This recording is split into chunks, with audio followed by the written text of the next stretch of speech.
Good evening, everyone. How are we all this evening? I hope you're well. We'll just wait a couple of minutes to see if anybody else pops on, and then we'll get going with the tour from there, if that's okay. But if you'd like to drop me a hi in the chat so I can see who's here. Hi, Esther. How are you? I'm looking like a yeti today. Just the same. Hi, Annette. How are you? I hope you're well.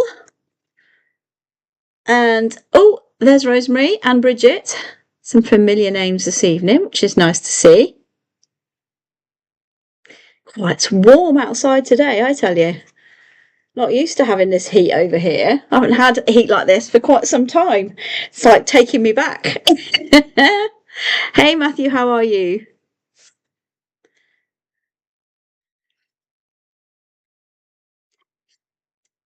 So I hope you're all excited this evening. We're going to be taking a virtual tour of the Temple of Kom Ombo. This is, when I say it's a new temple, it obviously isn't a new temple because it's been around for a very long time, but it's a new temple for me, and I've had to do an awful lot of work on it over the last 24 to 48 hours. And I managed to collect some nice photos as well, so it's really nice. Finally, I'm on time. Yay! Hi, Susan. How are you? You okay? It's nice to have you, Esther, because I've not seen you for ages. I hope you've been keeping well. Remember, you can baking in games. Oh, lovely. You can ask me questions as we go along. Please do, because it's always nice to have a little bit of chat going on. So I've got a bit of interaction, which is always nice. You took us to the Croc Museum on Hago. I did, didn't I? And do you think I can find that video? Can I heck? Can I heck? I know it's there somewhere, but where? I don't know. Hi, Sarah. Hey, Judith. How are you this evening?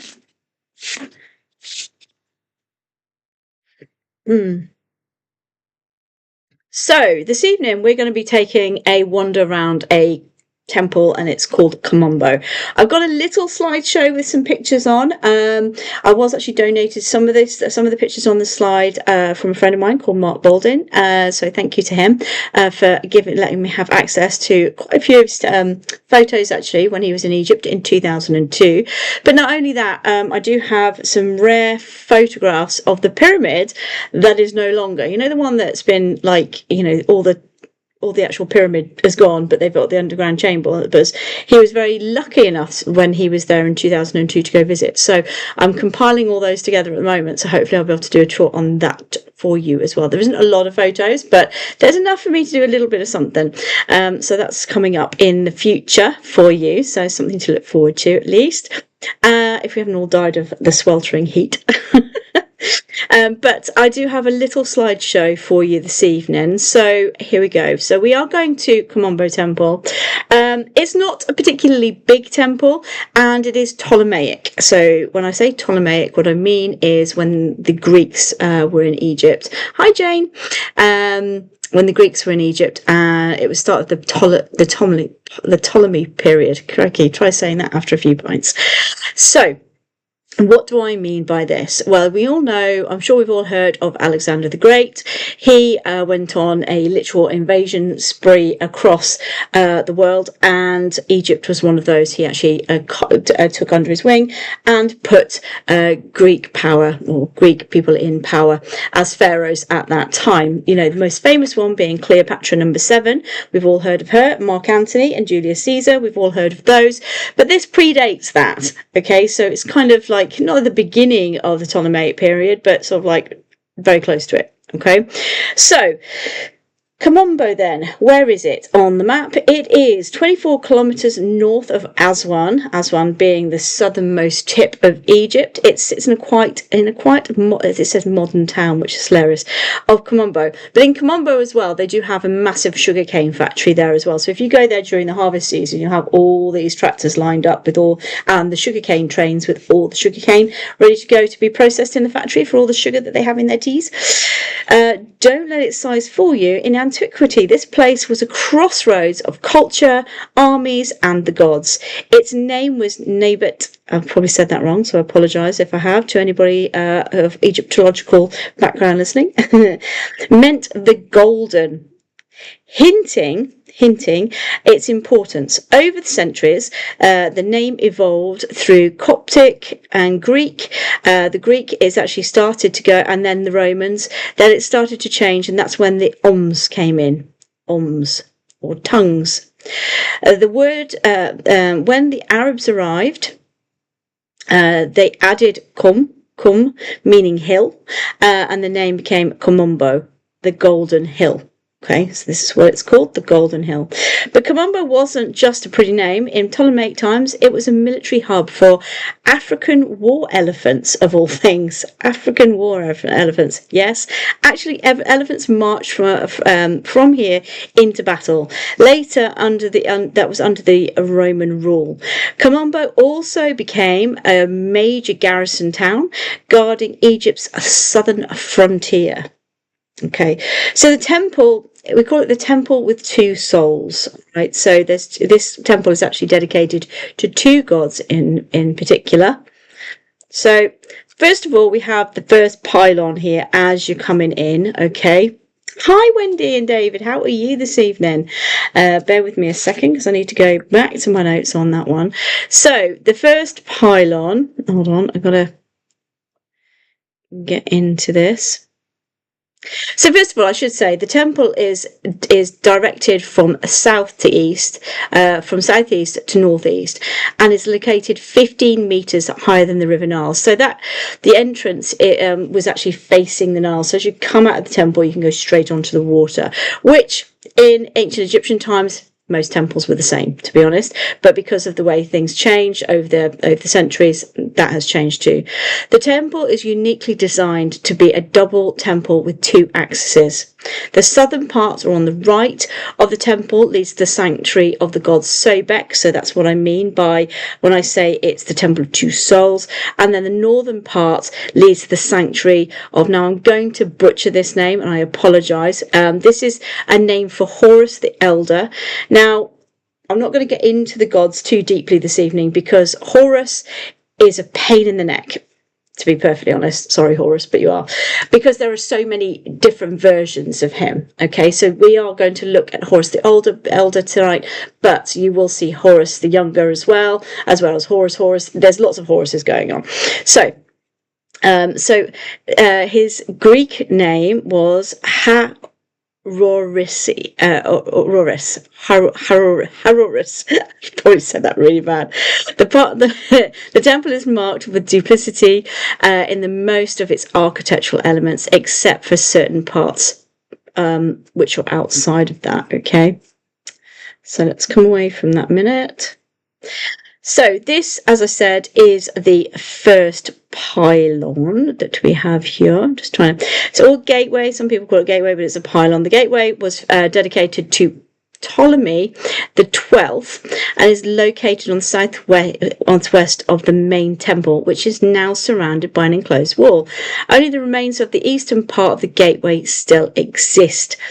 On the external facade of this gateway, there is a scene on the upper register of Ptolemy the 12th, smiting his enemies in front of two deities. Okay, let's go back to the picture. Find you. And you've got some offerings going on here. So you've got Amun Min there. You've got, it looks like Sekhmet and Isis on there as well. And you've got the king with the different crowns on his head on here. So you've got the crown of Upper and Lower Egypt, and you've also got the blue crown, which is quite unique, really.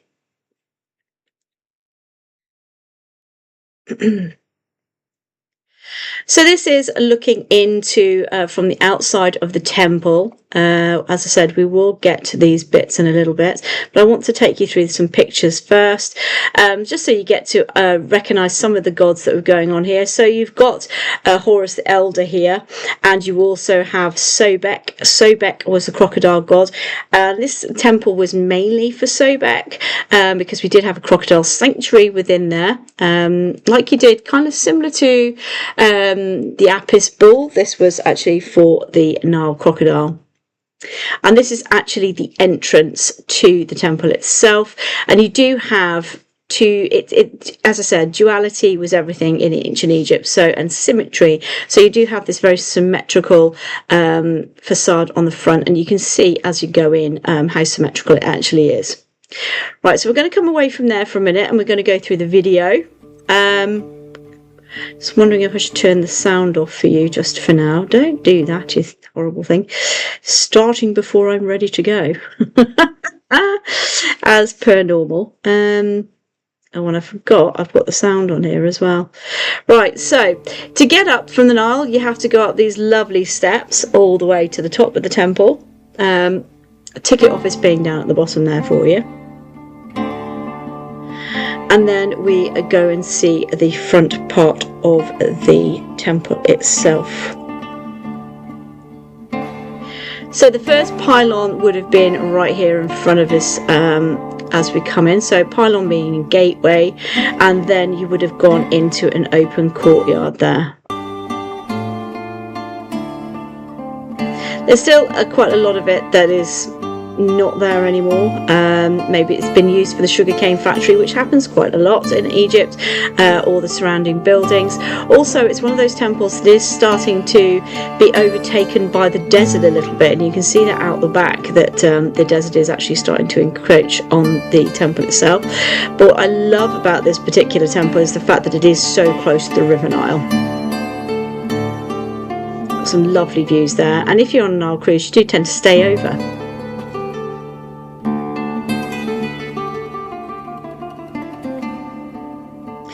So, Kom Ombo Temple is one of the most unique in Egypt in a way. I'm going to stop the video there for a second. It's dedicated to one, not to one god, but as I said, the two. And everything, it has halls, doorways, sanctuaries, is duplicated. So everything that have for one of the gods, you have for the other as well. So on the right hand side, if you're looking at the right hand side there, you have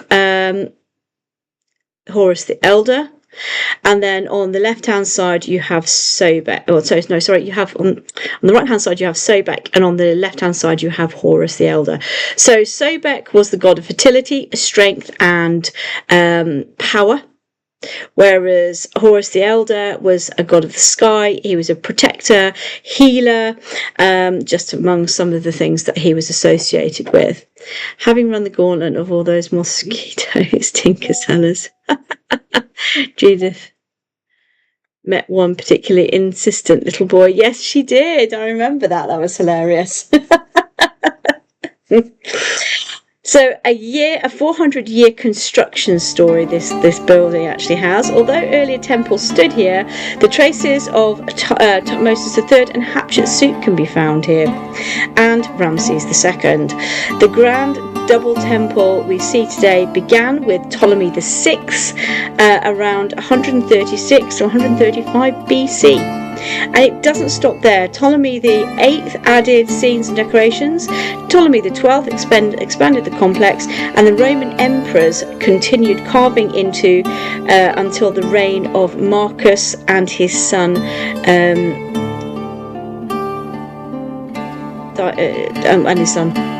Just couldn't get that out of that. All in all, Kom Ombo's decorations spanned 4 centuries. Image that generate after image of artisans chiseling stories into the stone.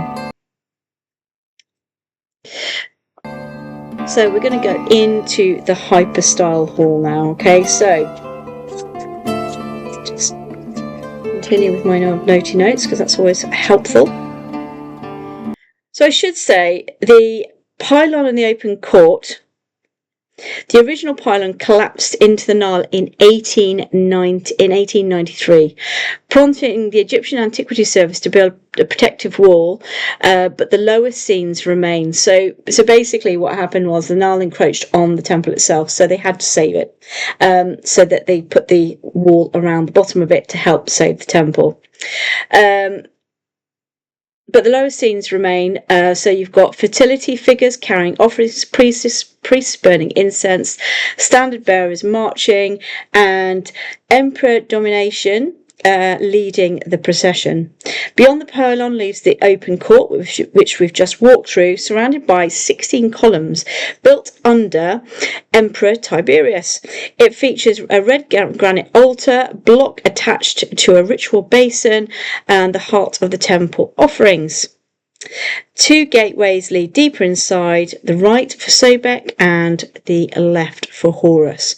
So now we're going into the hypostyle hall here. Okay, so this is the first of 2 actually. So there's 2 of them in here. So this is 10 lotus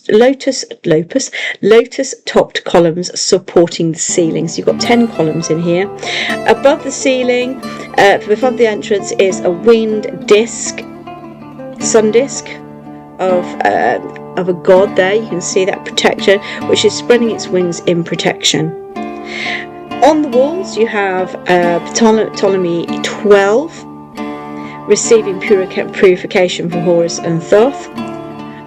Horus being a protector god and Thoth being the god of knowledge. The king stands with his royal car behind him. Priests burn incense, and the king is blessed by Nut, Isis, Thoth and Horus, which you can see here. So you can see the king there being blessed there by Nut and Isis, and then you have Sobek actually in front of him there with the hem crown on his head, and Thoth is supposed to be there somewhere as well. It's one of the images there. You've got quite a few. You'll notice with this temple as well, you have an awful lot going on. So there's an awful lot of different images here. And also it's very, very different to,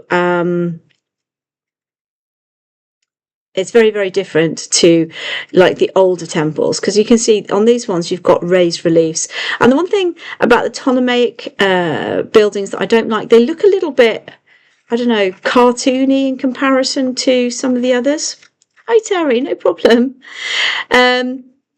So they look a bit cartoony compared to the others. They're not as precise. They're not as well done. They look a little bit rushed, if anything. I know that's funny to say because, I mean, doing raised reliefs like they've done is very hard skill to do. But it's still, isn't it, a little bit gaudy compared to like the 18th and 19th dynasty stuff that we see earlier on. So it has a hall in this hall as well. We have the Hall of Divine Power.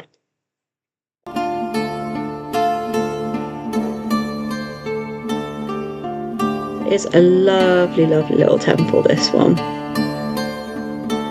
You can see the open capitals. You can see a little bit of that colour still remains, not much, but a little bit. I'm just wondering whether they will actually try and do some restoration on the colours in this temple as well, like they've done in Esna, which is not that far down the road.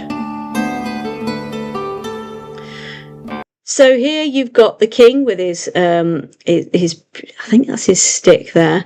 You've got Horus in front there as well. You've got different offerings, giving different offerings to the gods and goddesses, which is really, really good. You've got an awful lot going on in this temple, you really do.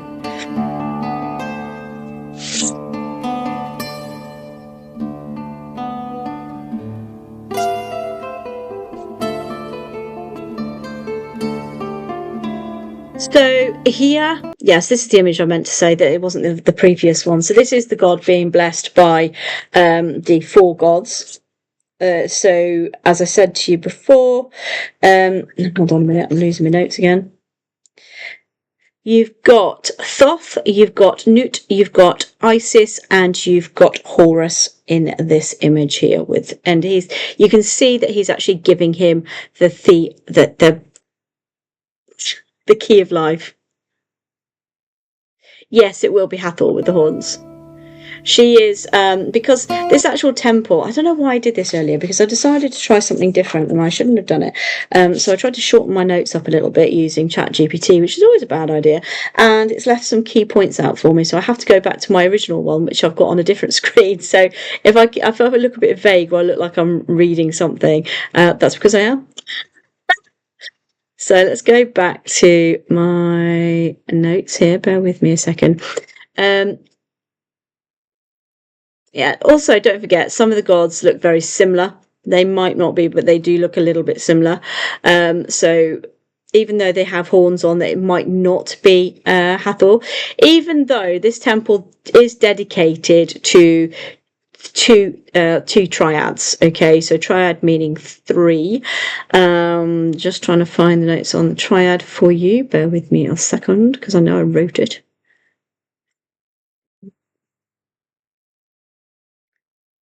It is, I can't find it now, which is really helpful, isn't it?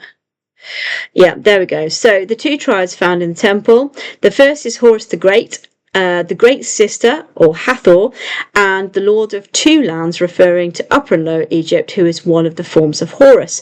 The second triad is made up of Sobek, Hathor, and Khonsu.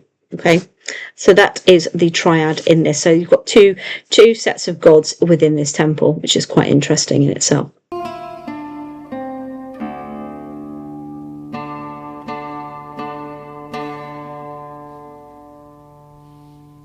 Again, the detail is quite interesting.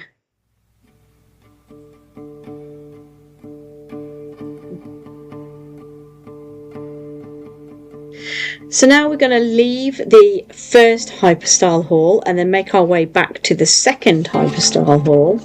And this has also got some very interesting bits and pieces in it too. Okay, so you've got coronation scenes going on in here, purification rituals, offerings, and a stunning depiction of Ptolemy VIII wearing a transparent Mesopotamian robe. And he's wearing the Hem crown. So you can see the purification here. So can you see that there? You've got Thoth and Horus there purifying the pharaoh with the water from the river. And the interesting scene is this one here. We'll get another look at it in a bit. But this in the middle, you've got the pharaoh, and he's got the Hem crown on his head, and he has got two Cleopatras standing behind him. So they're both his wives. But what is very indicative of the Ptolemaic period, which is worse than the Egyptians themselves. So the first one standing behind him is Cleopatra II. She's his sister and also his wife. And then behind her you have Cleopatra III, who's his niece and his wife. So you know, royal family politics were a bit complicated back then, I have to say. But you do have these two Cleopatras. Now, a lot of people always know Cleopatra, the famous one with Mark Antony, but actually she was Cleopatra number 7. So there was 6 previous Cleopatras before she came along and ended the Egyptian civilization as we know it. Sounds terrible, but it's true. So we do have Cleopatra 2 and 3 in this image here. Now the Hem crown was a crown for rituals that they would wear upon their heads.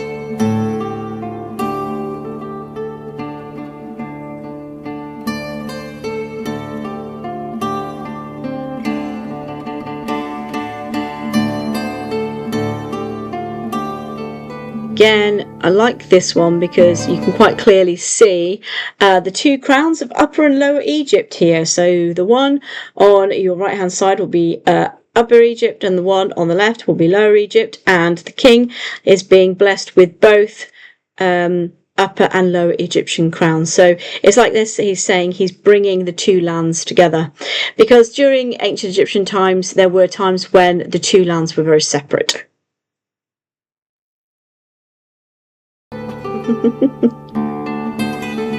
This is true. I like that, so that's really funny. Cleo, get here. Which one do you want? Just both of you. Now, can you see? It must have been cold that day. I love that. So, can you see? The pharaoh is wearing a transparent dress. Can you see that? And he has got a kilt underneath, not that it's very visible there, but I love the way the ancient Egyptians were able to do this, because this is actually really clever. Okay, so he's actually wearing a transparent dress, which is from material, which is actually a Macedonian robe. So it's a Macedonian robe that's been brought in, and you can see he's wearing the hem crown on his head. Okay, very different. The hem crown only came in during the Amarna period. That's when it first was seen, and then it went on into later dynasties, but it didn't actually make an appearance until then on a pharaoh.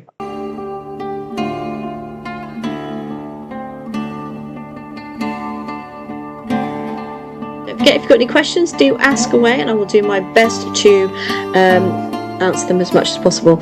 Now, there's a reason I haven't studied an awful lot on the Ptolemaic period. There is a very good reason for it, because it's a minefield, actually, because, you know, brothers and sisters were murdering each other, mothers and sons and daughters were murdering each other. It was a very bloodthirsty time, the Ptolemaic period. It was like dog eat dog. It really was a terrible time in Egyptian history, actually. So I've kind of stayed away from it as much as possible. Obviously, talking about the ones that were quite important. That's a good question, Wendy. I'll go back to that at the end of the tour, if that's okay. It is an offering of some kind, though. This I find quite interesting. So this is Ptolemy number 8 on the wall here, and that. You can you see the table, and there seems to be a block on there, and this is actually, and he's holding what looks like a cone. Pharaoh's holding a cone in his hand. You can see the pharaohs on the left hand side of the image there, with his crown of Upper and Lower Egypt. You've got Thoth in front of him, and you've got Sobek, and I think that is Hathor behind him, and you've got this table, and that is blocks for the temple blocks there, supposedly temple blocks. Pharaoh's got nitron salt, and he's blessing the blocks with the nitron salt, which I found quite actually fascinating, actually. You know, when I look over these videos and I try and do the talking and things, keeping the family here, I'm kind of like a little bit, why didn't I spend more time on that? That's really silly. So the other thing that this temple is quite famous for is its calendars. Okay, so you have quite a few calendars going on in here. So it tells you the festivals, what festivals are coming up. You know what the sowing season or the crop season. They actually worked on a 360-day year, comprising of 3 weeks and 10 days in each month, and I think it was every 4 months was a growing season. So whether it be planting, whether it be flooding, or whether it be harvesting, and all of this was recorded in this calendar right here.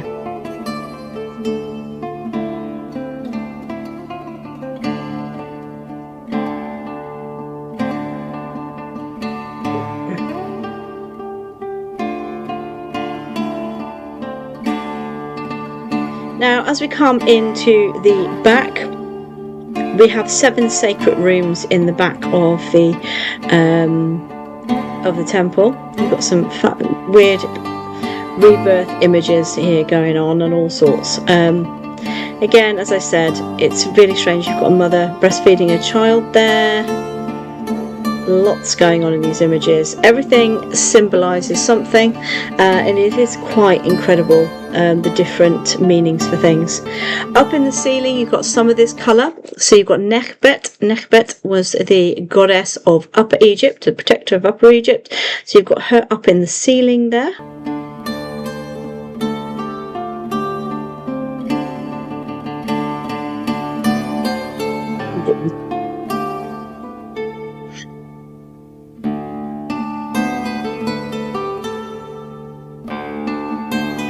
And then you've got these 7 sacred rooms in the back of the temple as well.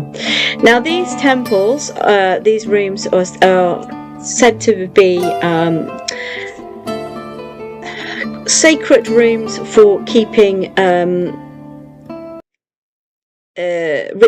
daily ritual equipment in. So you had one room was called the Throne of Ra, you had the clothes room, you had the room of Hararosis, said wrong again, sorry about that, central chamber, the room of Sobek, the gold room, and the southern room. So you had 7 rooms in the back of here, all said to have been keeping sacred ritual items in it. Now, one of the most famous parts of this temple is where we're going to next, and this is called the famous medical wall. Famous medical wall.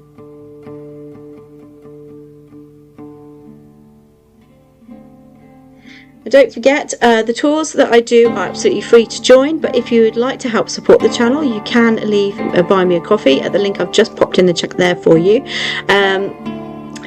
Everything goes towards helping maintain the channel and keep things going, and for the copious amounts of research that has to be done every single tour, or before every single tour.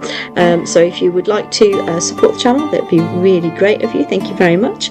And also too, you can find what tours are coming up. If you don't want to have a look here, you can go to events, the Events Alive page on Facebook, where the lovely ladies there have got a fabulous Google Calendar with all the tours from all the different guys from around the world. So do check that out as well.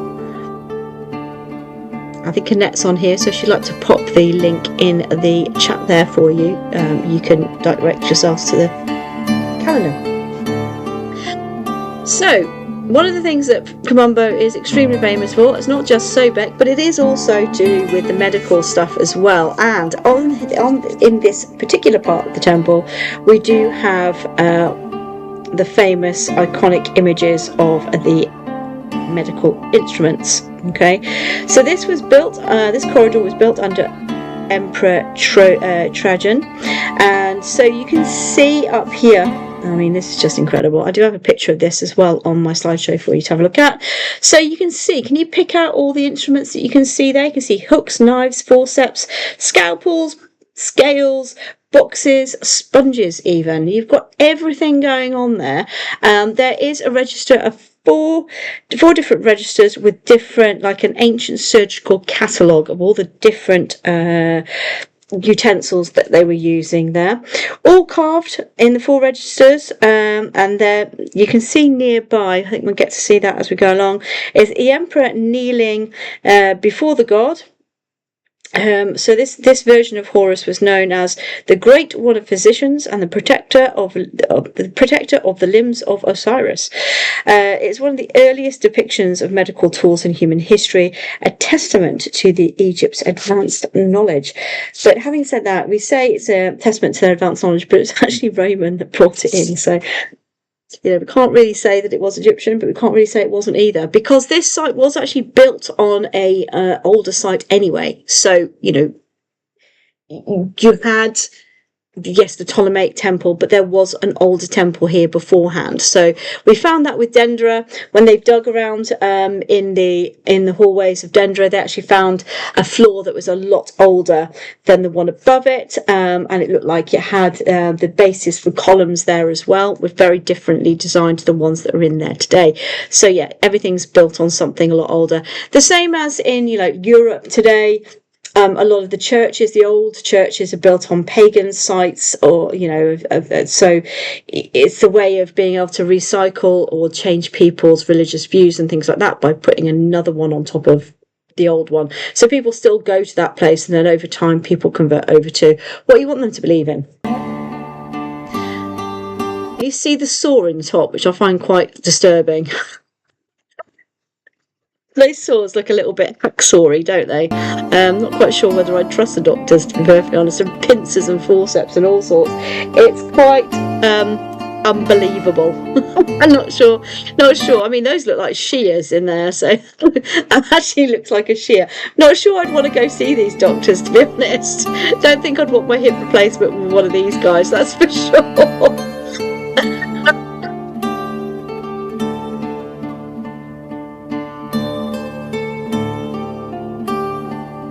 So again, you've got the different gods and Pharaoh there holding the key of life, which makes sense about where we are.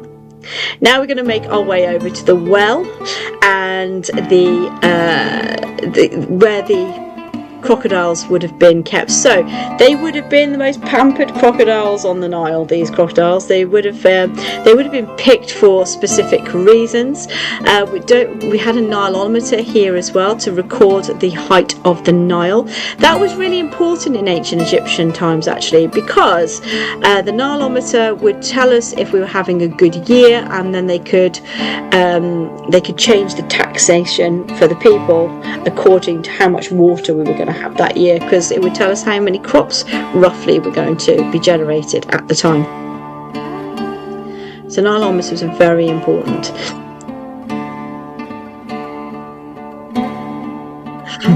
Yeah, that's true, Rosemary, very true. Again, this is the well, and you've got stairs that go down there, so they could actually record how much water was coming in through the Nile. It doesn't work today, but back in history it would have been a very important tool to know how much water was coming in and how they were going to tax the people. So as you can see, there's so much of the temple that's missing today, so much. You've just got the main axis, really. So we are very, very lucky to have as much as we do have of Kom Ombo Temple. It would be fascinating if they would just dig a little bit further into the sands over there, because I'm sure there's probably lots of stuff, lots of goodies buried under there. Even if it's Roman storages and things like that, that would be quite interesting. Also on site here, which I haven't got on this video, I'm afraid, we've got sort of the entrance going into it, but we do have the Crocodile Museum too, which is also a fascinating place to go and see. So you've got lots of mummified crocodiles that they found in this area, as well as other bits that are dedicated to the god Sobek too. So there's an awful lot going on in this little place. So on the ticket you do get entry to the temple and into the museum, the Crocodile Museum as well. So let's go back to our slideshow again, so you can see some of these images. Now that we've talked about them, you'll be able to possibly pick out those little bits there. You see the oh, I've done it again. I always do this. I always press the wrong flipping button. Ugh, might get used to this one day. Probably when I'm 80. Did you think it was creepy? I suppose it is a little bit, isn't it? What, the Crocodile Museum? I suppose it was a little bit. Well, there's crockies in there. So if you look at that on the left-hand side of your screen, you've got an image of the Pharaoh there, and he's got the crown of Lower Egypt, and he's also got a hem crown on top of that, and he's carrying offerings. So this would have been an area where they would have had festivals going on and offerings being taken to. So don't forget, every temple you had areas which the general public weren't allowed into, but in certain times of the year they would let you go so far in.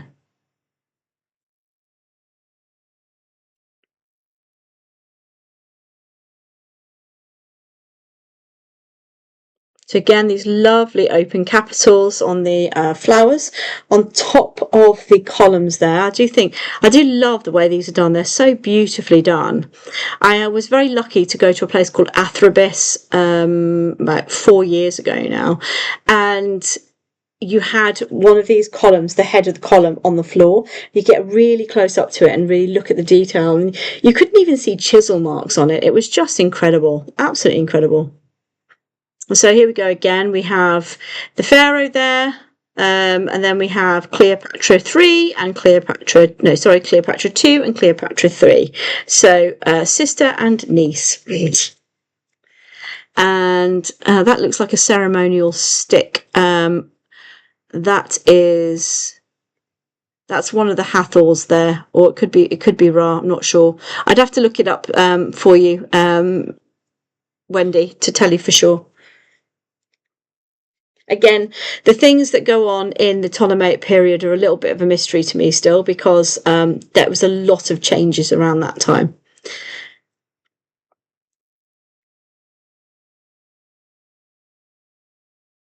Get a close up of that ceiling. So you've got the king making offerings to Sobek and Hathor here. Again, with the crown of Lower Egypt and the hem crown on his head. I love that word, hem. And then some of the medical equipment. The mind boggles on what they were doing with the hook. I mean, what would you do? What would you do with a hook? I mean, I don't really want to know, but you know. This is the pool that the crocodile would have been in. So they would have had one crocodile that they would have given offerings to, as though it was the living embodiment of Sobek, and he would have been in this little pool. It would have been full of Nile water back in those days. And then you've got the Nilometer well there. As you can see, it's quite deep.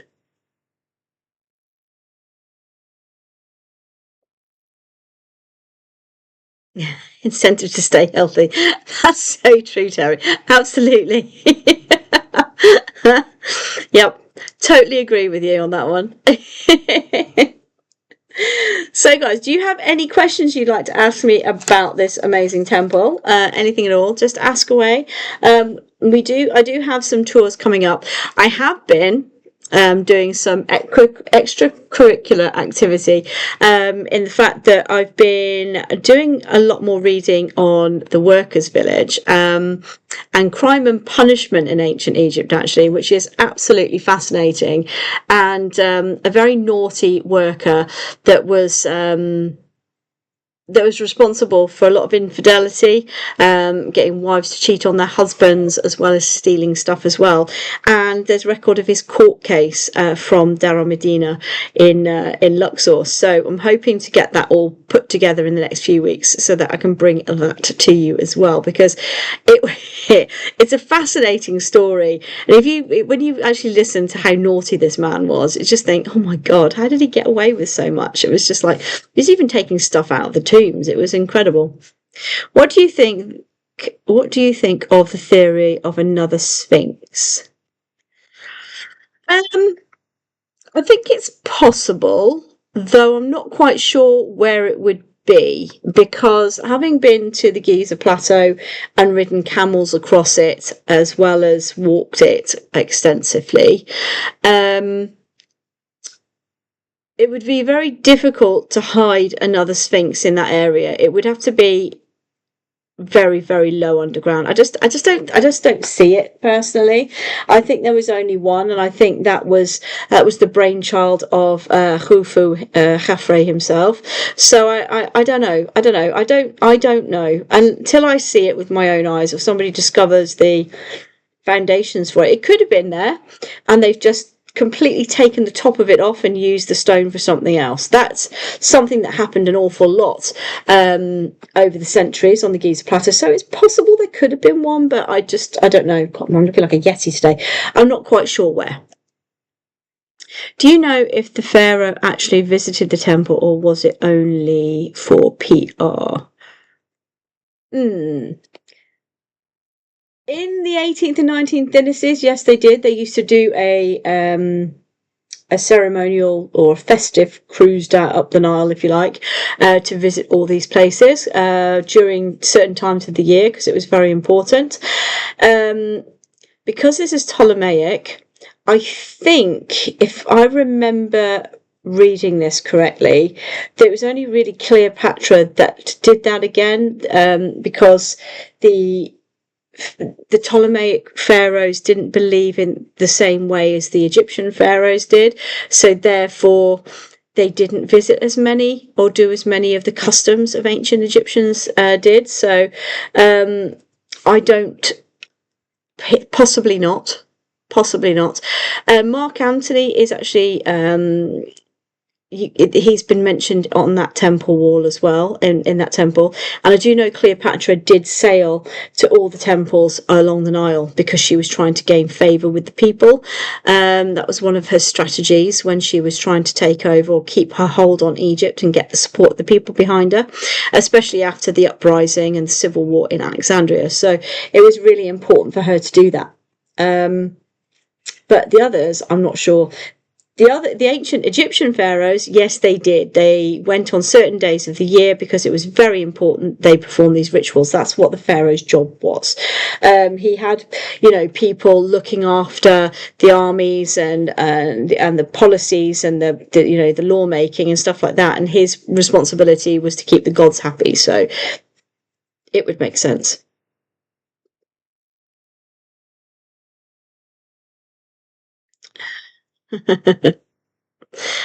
Sounds dangerous to me. Crocodiles aren't known for their cuddliness. And it's true. They are not. Yeah, they're a little bit, yeah. I don't know. It would have been interesting to see what was going on back then, though, wouldn't it? I mean, it would be, if we had a time machine and we could go back and see how everything was done, it would be incredible, right? It would absolutely be incredible. So, guys, has anybody got any more questions for me before we bring this tour to a close this evening?